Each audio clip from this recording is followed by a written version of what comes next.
Hello and welcome to another video from Fantasy Football Forever. My name is Moish Steigman, and please remember to like this video if you enjoy it. Please subscribe, and you know what?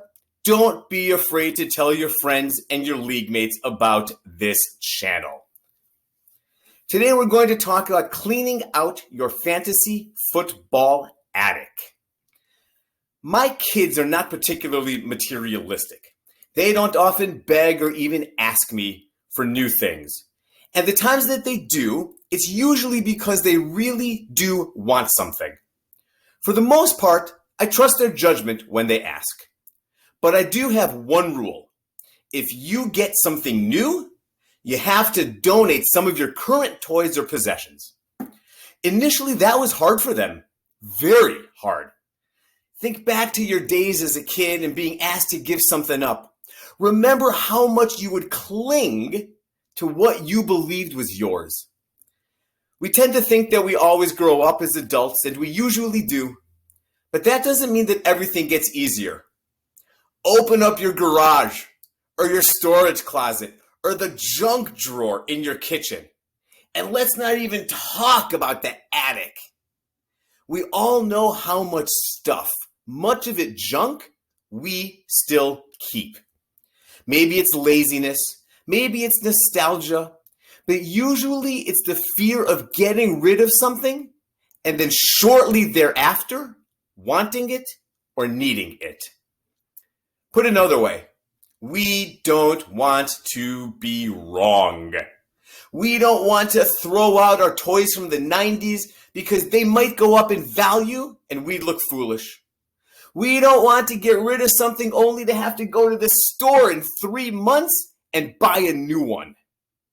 We'd rather keep what we have, even if we're sure we really don't need it, just in case.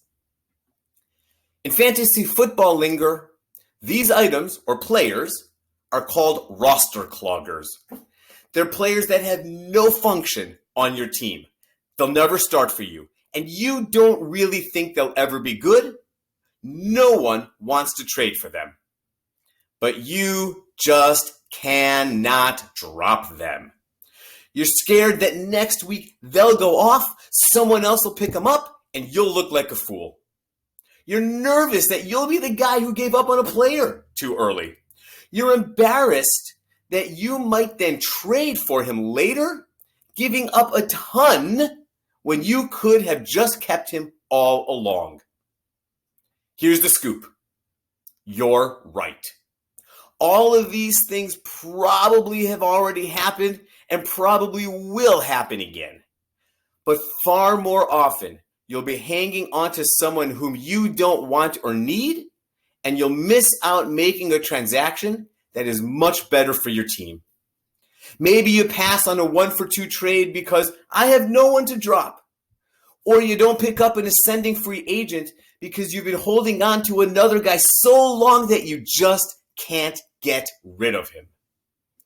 We get attached to things that we have in our possessions. It's human nature. We feel that they're ours, that we are entitled to them. So here's your litmus test. If the player on your roster were a free agent right now, would you pick him up or not? I'm willing to bet that almost every time you'd rather use the spot on someone else. So clean out your fantasy football attic, get rid of those roster cloggers, and don't sweat the times you drop a later to be valuable player.